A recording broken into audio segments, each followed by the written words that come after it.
Genshin Impact is a game, and in said game there are these crazy things called elemental reactions, and said reactions can create some weird and wonderful things, like big numbers or lots of numbers. Some reactions are very fun, like Hyperbloom, Swirl, and nearly any other Dendro reaction, as they will have some sort of unique interaction, but others just set things on fire. In this video, we're going to talk about probably the weirdest reaction in my opinion, Bloom. Bloom is the result of Hydro and Dendro coming in contact with each other. It creates this small little bloom core, and in a proper team, the area will be covered in these with having a maximum of 5, and after a few seconds they will explode, dealing AoE Dendro damage that scales with whatever character's EM that produced the core.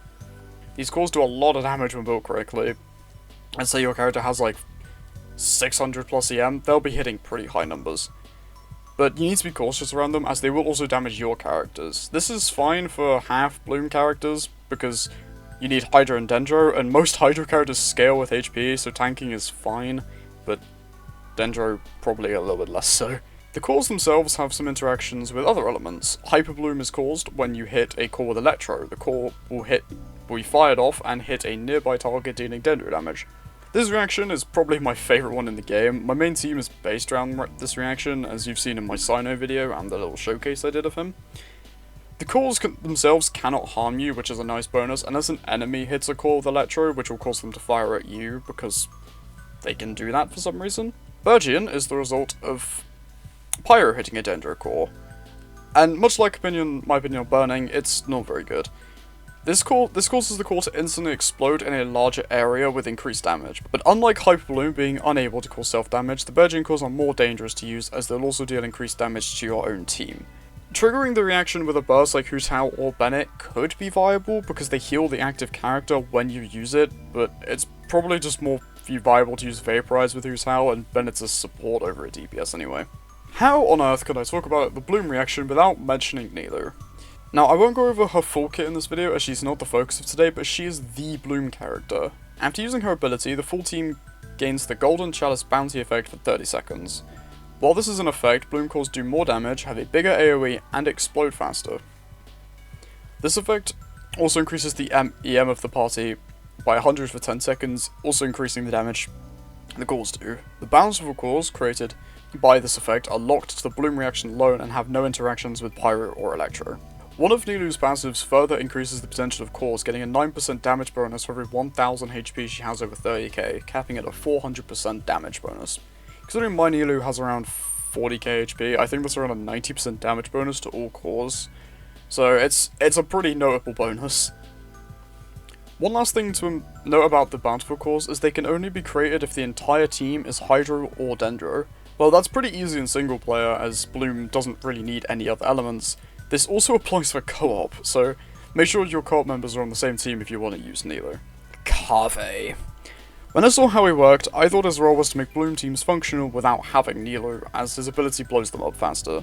And he seemed kinda useless in a team with her, as cores explode incredibly quickly. Now, I didn't watch the stream for the current update, so I have no idea how he works.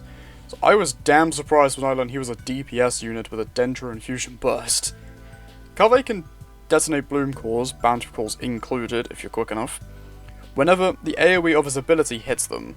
They explode and instantly deal a tad bit of extra damage due to the base damage of the ability. Now this is very helpful for Bloom teams that lack Nilou, as you can create and detonate cores much faster, and that's vital for keeping up your DPS. Also, Kaveh has this tiny little bonus of healing when taking Bloom damage.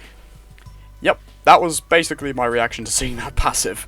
When Kaveh takes Bloom damage from Bloom cores, I fucked that sentence up, he heals a set amount of damage. Why? Who the fuck knows?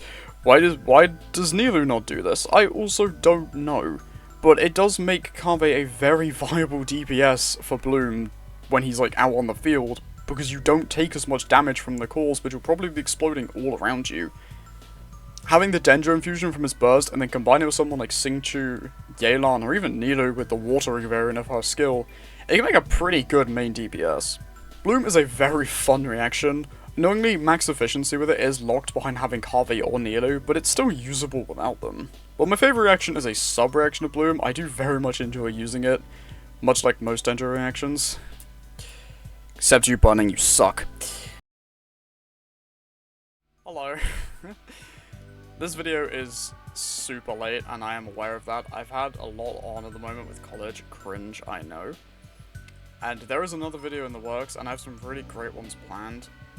Also, me and my friends made a podcast. If you want to check that out, I'll leave a link below, so you can go check that out if you want, and you might find it interesting. It's just a trial though, so no guarantee it actually be worth listening to.